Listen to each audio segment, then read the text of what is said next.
Stop whatever you are doing, because what you are about to hear is not a drill, not a simulation, and not the kind of geopolitical speculation that gets walked back by morning. Tonight, the entire strategic architecture of the Middle East has been rewritten in a single devastating transaction that Western military planners have spent the last 72 hours attempting to comprehend and failing catastrophically. Iran has just received from the People's Republic of China a weapon system so advanced, so utterly beyond the interceptive capability of every defensive network currently deployed in the Eastern Mediterranean, that the operational lifespan of Tel Aviv as a functioning command center can now be measured not in weeks or days, but in hours. 3 hours to be precise. That is the flight time from Iranian launch facilities to the heart of the Israeli power structure for the DF-27 hypersonic glide vehicle, a weapon system that renders every assumption underlying Israeli national security doctrine completely and permanently obsolete. The number that arrived at Iranian aerospace facilities in the past 48 hours is not speculative.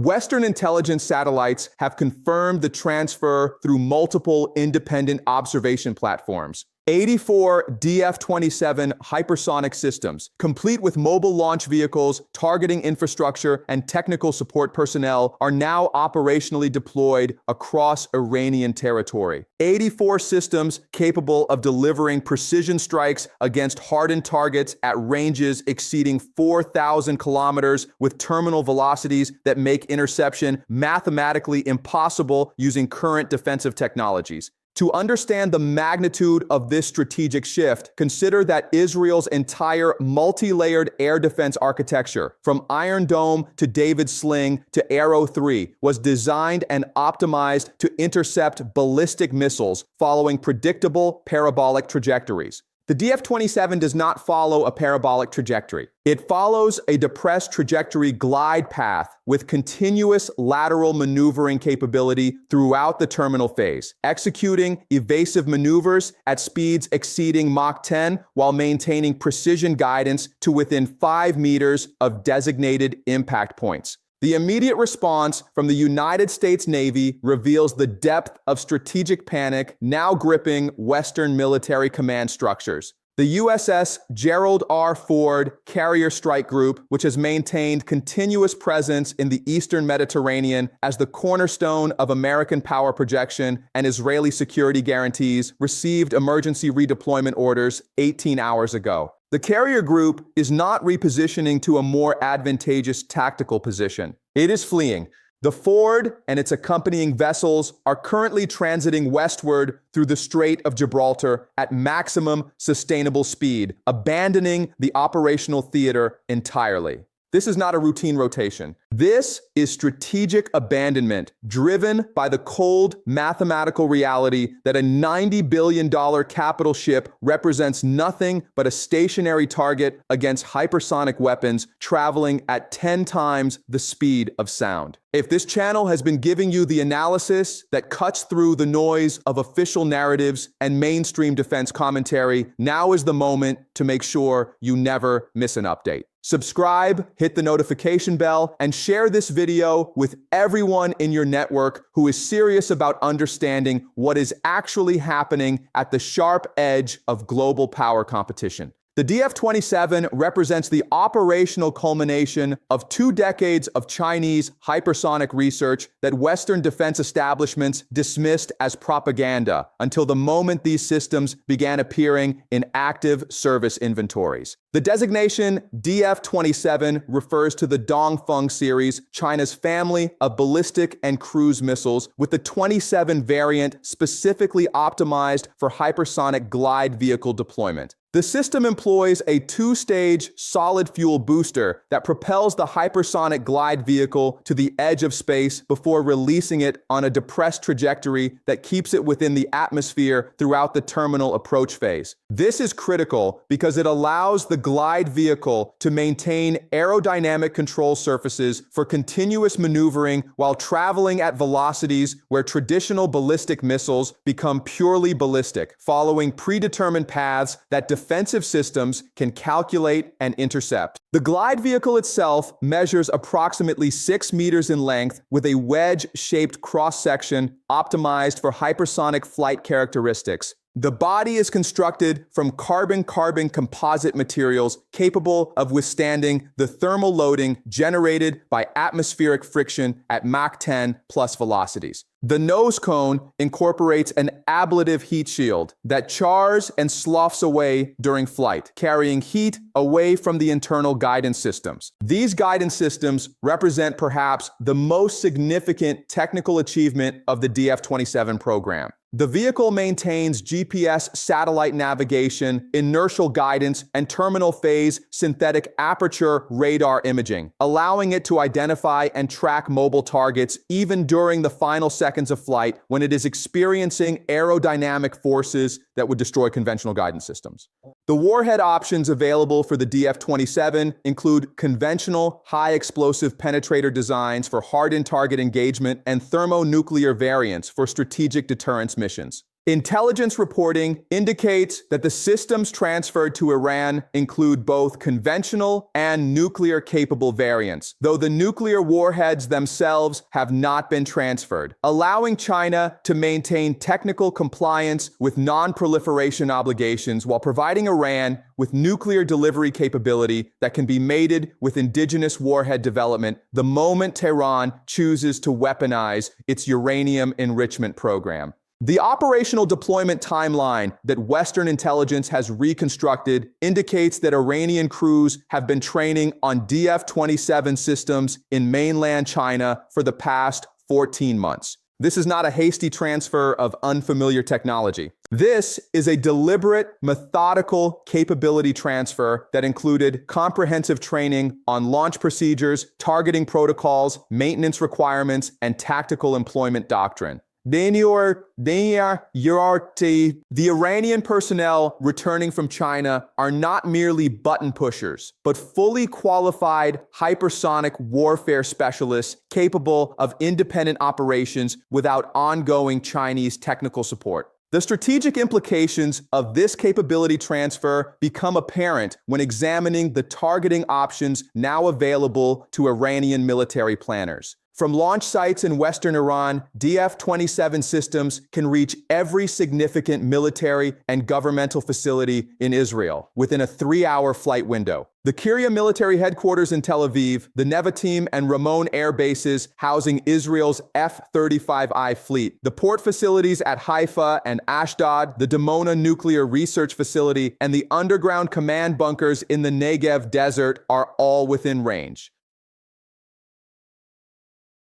More significantly, the systems can reach these targets faster than Israel's decision-making cycle allows for response authorization. Israeli leadership would have less than 15 minutes from launch detection to impact, insufficient time for the consensus-building processes that characterize Israeli crisis decision-making. The defensive response options available to Israel range from inadequate to non-existent. The Arrow 3 exoatmospheric interceptor, Israel's most capable defensive system, is designed to intercept ballistic missiles during the mid-course phase of flight when they are traveling through space in predictable trajectories. The DF-27 glide vehicle never enters a mid-course phase. It remains within the atmosphere throughout its flight, continuously maneuvering and constantly changing velocity and trajectory in ways that defeat the predictive algorithms Arrow 3 uses to calculate intercept solutions. The Arrow 2 and David Sling systems, designed for endoatmospheric interception, are optimized against targets traveling at Mach 5 to Mach 7 velocities. Against a Mach 10 plus target executing lateral displacement maneuvers, the intercept probability degrades to near zero. Iron Dome, Israel's most numerous and widely deployed defensive system, is completely irrelevant against hypersonic threats. The system was designed to intercept short-range rockets and artillery shells traveling at subsonic to low supersonic speeds. The radar systems cannot track hypersonic targets with sufficient precision to generate fire control solutions. And even if they could, the Tamar interceptor missiles lack the speed and maneuverability to engage targets moving at 10 times the speed of sound. This defensive inadequacy is not theoretical. It is the cold operational reality that drove the USS Gerald R. Ford out of the Mediterranean and into full retreat toward the Atlantic. The Carrier Strike Group represents the single most expensive concentration of American military power that can be deployed to any theater on Earth. The Ford itself cost $13 billion to construct. The accompanying Ticonderoga-class cruisers and Arleigh Burke-class destroyers represent another $6 billion in capital investment. The air wing embarked on the Ford, consisting of FA-18EF Super Hornets, EA-18G Growlers, E-2D Advanced Hawkeyes, and F-35C Lightning IIs, represents another $8 billion in aircraft acquisition costs. The total capital value of the strike group exceeds $25 billion, not including the nuclear reactors powering the Ford or the training costs for the 5,000 personnel manning these vessels. Against the DF-27, this $25 billion investment is a helpless target. The Aegis combat system deployed across the Carrier Strike Group's escort vessels is the most sophisticated air defense network ever created, capable of tracking and engaging hundreds of simultaneous targets across a battle space spanning hundreds of kilometers. Against hypersonic glide vehicles, Aegis is blind and impotent. The SPY-1 and SPY-6 radar systems can detect hypersonic targets but cannot generate tracking solutions with sufficient precision to support engagement. The SM-3 and SM-6 interceptor missiles, even in their most recent block upgrades, cannot intercept maneuvering targets traveling at Mach 10 plus velocities. The mathematical reality is simple and devastating. The interceptor must not merely reach the vicinity of the target, but must achieve a direct impact against a target that is maneuvering unpredictably while traveling faster than the interceptor's maximum speed. This is not difficult. This is impossible.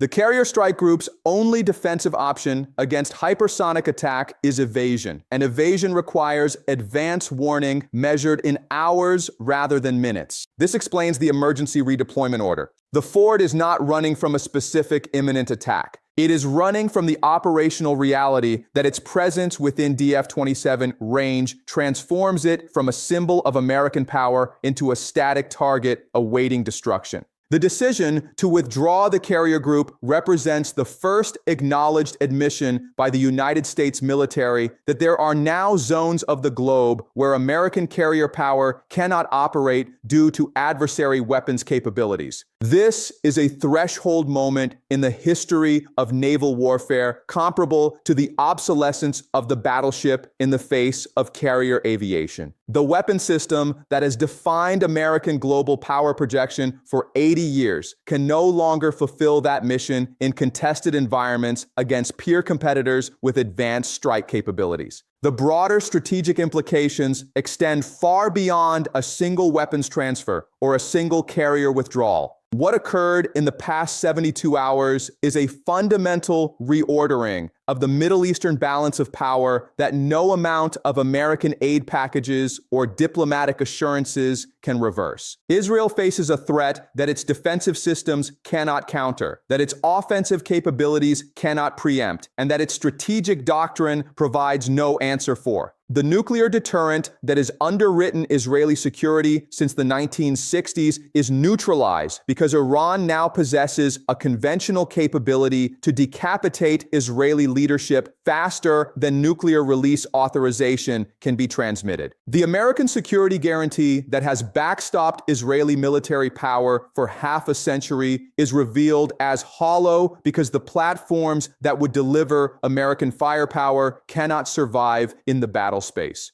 Tehran has achieved through patient strategic acquisition what decades of revolutionary rhetoric could not accomplish. Iran now possesses genuine strategic parity with Israel in the most consequential dimension of military power: the ability to inflict catastrophic damage on the adversary's homeland with weapons that cannot be intercepted. This parity fundamentally transforms the coercive dynamics that have characterized Israeli-Iranian confrontation. Every Israeli threat to strike Iranian nuclear facilities must now be weighed against the reality that Iran can respond with precision hypersonic strikes against Israeli population centers and critical infrastructure.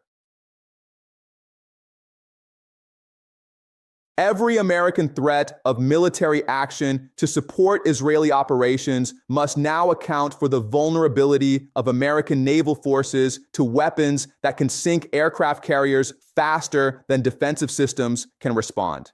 The regional actors observing this transformation are already recalculating their strategic alignments. The Gulf monarchies that have moved toward normalization with Israel on the assumption that Israeli military superiority combined with American security guarantees created a stable basis for cooperation now face a different calculus. If Israel cannot defend itself against Iranian strike capabilities, and if American carriers flee from Iranian weapons ranges, what value does the Israeli security partnership provide? What protection do American commitments offer? The gravitational pull of Tehran grows stronger with every percentage point of doubt about Western security guarantees. Turkey, which has maintained complex relationships with both Iranian and Western power structures, now sees validation of its hedging strategy and incentive to deepen cooperation with powers demonstrating technological and strategic competence that the West can no longer match. Pakistan, which maintains defense relationships with China and shares theological and civilizational affinity with Iran, observes a template for achieving strategic autonomy through acquisition of capabilities that render Western military advantages obsolete. Egypt, which has accepted billions in American military aid while maintaining its own regional ambitions, calculates whether continued alignment with a declining hegemon serves Egyptian interests or constrains Egyptian options. The Russian Federation, which has its own extensive inventory of hypersonic systems, including the Avangard, Kinjal, and Zircon, observes with satisfaction as the weapon category where Russia maintains technological leadership over the West delivers strategic victories without a shot being fired. Every American carrier that withdraws from a theater due to hypersonic threat is a carrier unavailable for potential operations in the Black Sea or the Pacific. Every percentage point of American strategic attention consumed by the Middle Eastern crisis is a percentage point not applied to Ukraine, not applied to NATO's eastern flank, not applied to the Pacific deterrence posture, creating pressure relief across every theater where Russia faces American-backed opposition. The People's Republic of China, which developed and transferred the DF-27 systems, demonstrates both technological sophistication and strategic patience. Beijing achieves multiple objectives through a single transaction. China strengthens a strategic partner that complicates American and Israeli operations in a region where Chinese energy security interests are paramount. China demonstrates to potential partners across the global South that alignment with China provides access to military capabilities that can genuinely challenge Western dominance. China validates the technological trajectory of its defense industrial base, proving that Chinese systems can not merely match but exceed Western capabilities in the domains that matter most. And China does all of this without deploying a single Chinese soldier, firing a single Chinese weapon, or accepting any direct military risk. This is strategic leverage at its most refined. What becomes apparent when examining the full scope of these developments is that the world has crossed a threshold that cannot be uncrossed. The comfortable assumptions that have underwritten Western military planning and Middle Eastern security architecture for the past 3 decades are now operational fiction. The assumption that American carrier groups can operate with impunity in any ocean on Earth is dead. The assumption that Israel possesses unchallengeable conventional military superiority over regional adversaries is dead. The assumption that technological advantages allow smaller Western forces to dominate larger adversary forces is dead. The assumption that missile defense can reliably protect against determined missile offense is dead. These assumptions are not dying gradually through incremental erosion. They are dying catastrophically through sudden technological surprise that renders decades of investment in defensive systems and operational concepts obsolete overnight. The West is experiencing what military theorists call a revolution in military affairs. But unlike previous revolutions that the West pioneered and exploited, this revolution is being driven by adversaries and is being exploited against Western forces. The hypersonic revolution that China, Russia, and now Iran are mastering is creating a battle space environment where Western platforms designed for an earlier era of warfare are simply unable to function. The human dimension of this strategic transformation manifests in the emergency meetings now occurring across Western capitals and military headquarters. In Tel Aviv, Israeli defense officials confront threat assessments that provide no good options. Strike Iranian facilities before the DF-27 systems become fully operational. The systems are already operational, dispersed across hardened facilities and mobile launchers, and any strike would be met with hypersonic retaliation that could devastate Israeli cities. Develop new defensive systems capable of intercepting hypersonic threats. The physics of hypersonic interception are so challenging that American programs with vastly larger budgets than Israel can field have failed to produce viable systems after 2 decades of effort. Accept the new strategic reality and seek diplomatic accommodation? This would require abandoning decades of strategic doctrine and accepting Iranian conventional parity as permanent fact.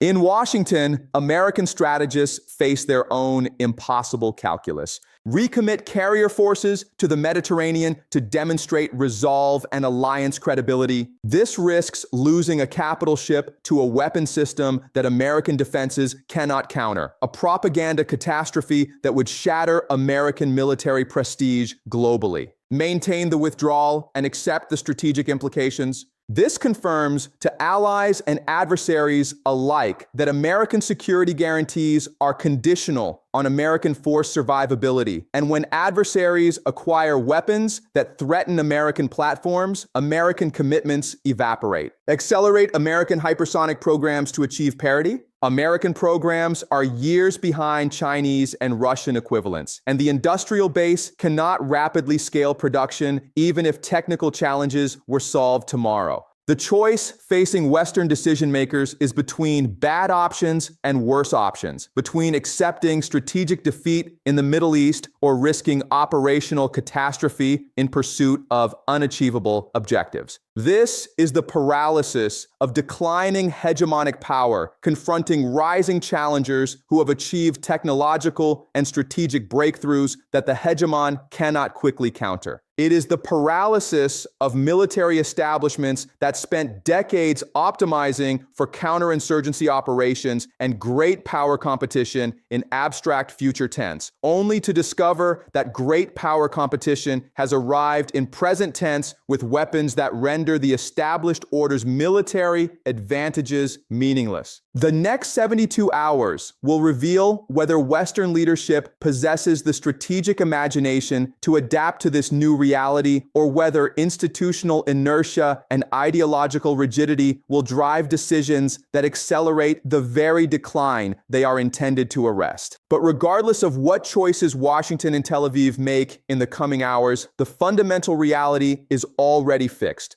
Iran possesses weapons that Israel cannot defend against. American carriers cannot operate in the Eastern Mediterranean. The strategic balance in the Middle East has shifted permanently. And the unipolar moment that began with the Soviet collapse and was sustained through unchallenged American military dominance has ended not with a gradual transition, but with a sudden collapse driven by technological surprise and strategic miscalculation. Tonight's developments represent more than a regional crisis or a tactical setback. They represent the visible manifestation of a deeper transformation in global power distribution that has been building for years beneath the surface of official narratives and comfortable assumptions. The rise of China as a technological peer competitor, the resurgence of Russia as a military power willing to challenge Western dominance, the emergence of regional powers like Iran with genuine strategic autonomy and increasingly sophisticated capabilities. These are not temporary aberrations, but structural features of an emerging international system that will define the remainder of this century.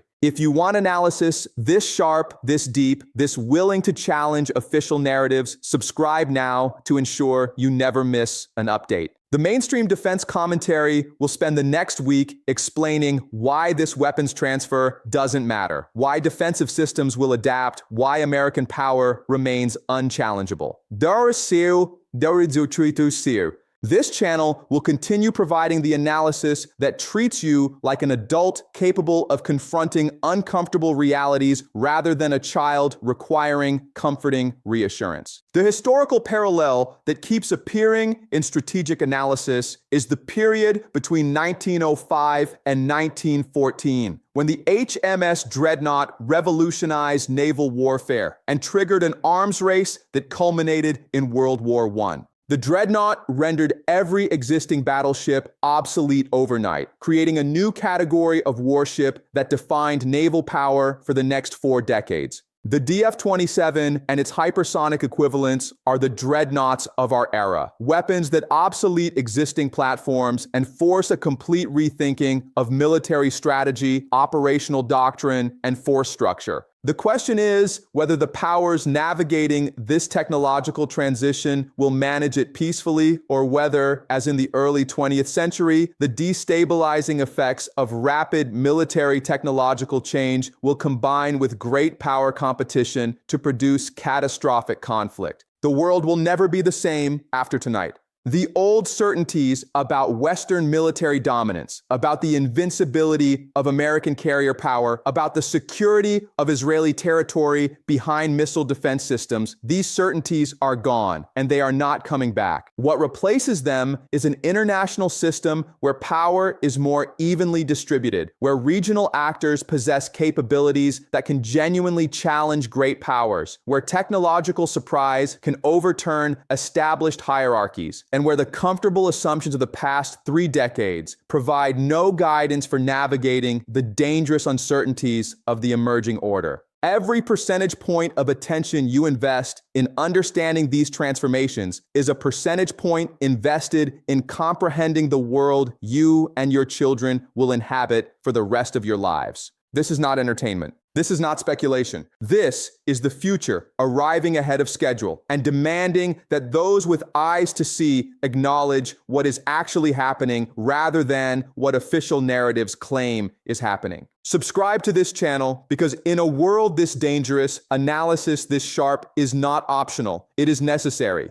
Share this video with everyone in your network who understands that history is being made in real time, and that understanding these transformations is the difference between navigating them successfully and being blindsided by consequences that could have been anticipated. What is your assessment of where this goes from here? Has Iran achieved permanent strategic parity with Israel, or will Western technological response restore the previous balance? Does the carrier withdrawal from the Mediterranean represent temporary caution or permanent retreat from a theater where American naval power can no longer operate? Your engagement keeps this analysis independent and sharp. Leave your assessment in the comments, and let's build understanding together of the emerging realities that official narratives refuse to acknowledge. Tonight, history did not merely turn a page. It slammed the entire book shut and set it on fire. Stay sharp, stay ahead, and never stop asking the questions that matter.